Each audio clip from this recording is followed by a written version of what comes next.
সকালে বৃষ্টিপাতের কারণে ভোগান্তিতে পড়েছে রাজধানীবাসী। ভোরে ঝোড়ো হাওয়াসহ প্রবল বৃষ্টিপাত হয়, এতেই তৈরি হয় যানজট। কোথাও কোথাও পানি জমে বিপাকে পড়ে স্কুল কলেজ সহ বিভিন্ন গন্তব্যে যাওয়া মানুষ। এ বিষয়ে আরও জানতে যুক্ত হচ্ছি সহকর্মী সিফাত ফারুকের সাথে। সিফাত, বৃষ্টিপাতের কারণে রাজধানীর অবস্থা কেমন দেখছেন? রাস্তার পরিস্থিতি কেমন রয়েছে? গতকাল মধ্যরাত থেকে যে ঝোড়ো হাওয়া শুরু হয় প্রবল ঝড়ের কারণে এবং বৃষ্টিপাতের কারণে গাছপালা ভেঙে পড়ে রাজধানীর বিভিন্ন এলাকায় এবং একই সাথে বিভিন্ন এলাকায় কিন্তু পানিও উঠে যায়। তবে এখন প্রায় 10টা পার হয়ে যাওয়ার কারণে এবং রোদও যেহেতু উঠে গিয়েছে, বৃষ্টিও যেহেতু একেবারে চলে গিয়ে বন্ধ হয়ে গিয়েছে, সেই কারণে রাস্তায় কোনো ভাঙা গাছ কিংবা পানি দেখা যাচ্ছে না। যেখানে পানি উঠেছিল প্রায় অধিকাংশ জায়গাতেই পানি নেমে গিয়েছে।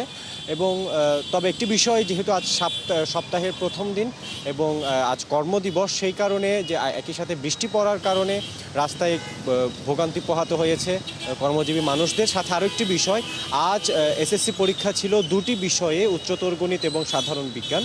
এবং যারা শিক্ষার্থী যারা ছিলেন, আমরা অনেকের সাথে কথা বলেছি এবং দেখতে পেয়েছি প্রায় বেশ কয়েকজন শিক্ষার্থী, তাদের একটু সমস্যা হয়েছে কেন্দ্রে পৌঁছাতে।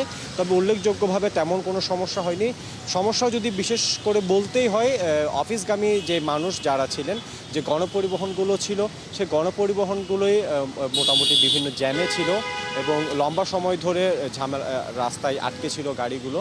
এছাড়া বৃষ্টিপাতের কারণে বিভিন্ন এলাকায় যে গাছপালা ভেঙে পড়েছিল, ডালপালা ভেঙে পড়েছিল, সকালে খুব দ্রুতই ফায়ার সার্ভিসের পক্ষ থেকে সেই গাছপালাগুলো সরিয়ে ফেলা হয়েছে, যার কারণে সিফাত ফারুকী, আপনি আমাদের সঙ্গেই থাকবেন। পরবর্তীতে আবারও যুক্ত হব। রাজধানীতে সকালে বৃষ্টিপাতের কারণে ভোগান্তিতে পড়েছে সাধারণ মানুষ। এ বিষয়ে সবশেষ খবরাখবর নিয়ে সিফাত ফারুকী যুক্ত ছিলেন।